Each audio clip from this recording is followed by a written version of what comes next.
Jadi, saya ingat pada saat saya sekolah gitu ya, sekolah ambil penyakit dalam, ada pasien yang saya rawat, itu yang saya sampai sekarang nggak lupa, karena itu pasien autoimun SLE, SLE sempat ada gangguan ginjal juga, jadi sempat harus cuci darah selama beberapa periode waktu gitu ya, dan memang sebagian besar penyakit itu ya asalnya dari gampang-gampang susah gitu ya. Jadi kalau misalnya saya bisa memberikan pesan gitu ya untuk pasien-pasien atau yang orang sehat yang jangan sampai jadi pasien gitu ya, selalu jaga, karena dulu ayah saya itu pengidap diabetes, hipertensi, dan penyakit ginjal. Jadi saya merasa sepertinya ada yang bisa saya lakukan gitu ya untuk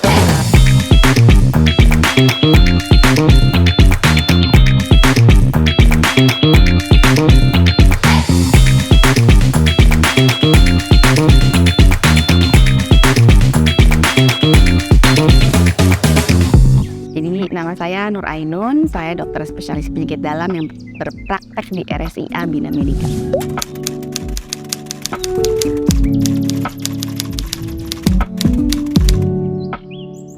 Saya penyakit dalam masih internis umum, saya mengambil pendidikan di Universitas Indonesia.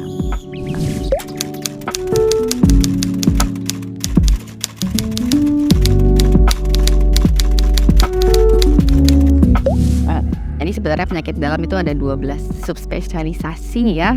Jadi kalau misalnya endokrin, misalnya pada pasien diabetes, ya itu bisa konsultasi atau tiroid gitu ya, bisa konsultasi.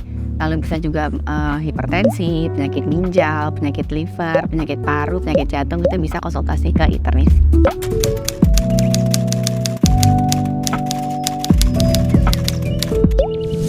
Dan saya mageran ya orangnya, cuma kadang saya suka lari ya, saya suka olahraga bareng suami saya, kadang juga renang. Terus sebagian besar juga saya jadi ibu-ibu seperti umumnya ya, antar jemput anak sekolah. Disempet-sempetin ya biar anaknya nggak lupa sama ibunya.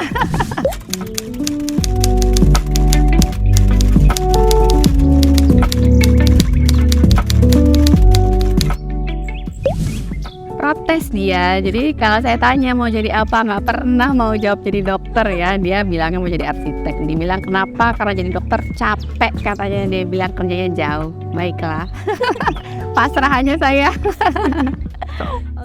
Berapa sekarang anak dok?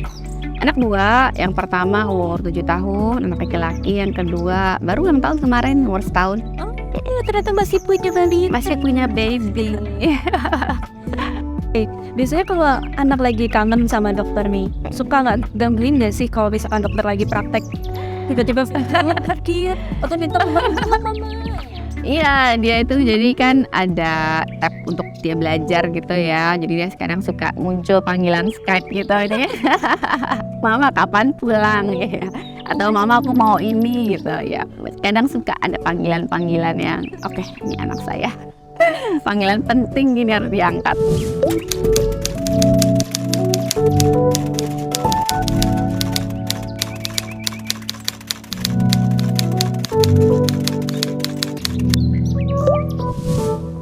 Jadi semenjak saya jadi ibu beranak 2, saya membatasi praktek ya. Jadi saya hanya mengambil 2 tempat praktek supaya saya bisa punya waktu untuk keluarga gitu.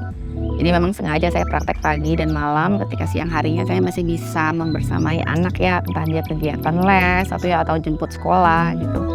Jadi alokasi waktu lah, dan weekend sudah jadi komitmen juga, itu adalah waktu untuk keluarga. Oke, wah ini menarik banget ya, karena saya tuh sebagai seorang anak itu senang banget justru ibu saya waktu itu jadi ibu rumah tangga, karena pure punya waktu untuk saya semua. Tapi sekarang pun saya juga pengennya kayak dokter, biar bisa alokasi waktu tetap jadi wanita karir, tetap jadi istri yang baik, dan ibu yang baik.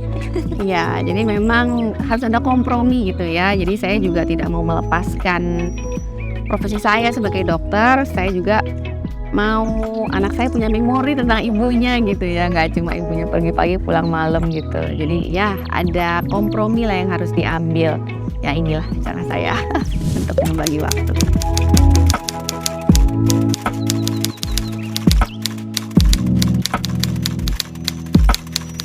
Oke, jadi karena satu saya suka ilmunya, yang kedua karena dulu ayah saya itu pengidap diabetes, hipertensi, dan penyakit ginjal. Jadi saya merasa sepertinya ada yang bisa saya lakukan gitu ya untuk pasien-pasien yang seperti ayah saya ini gitu. Jadi saya ingin memberi lebih lah.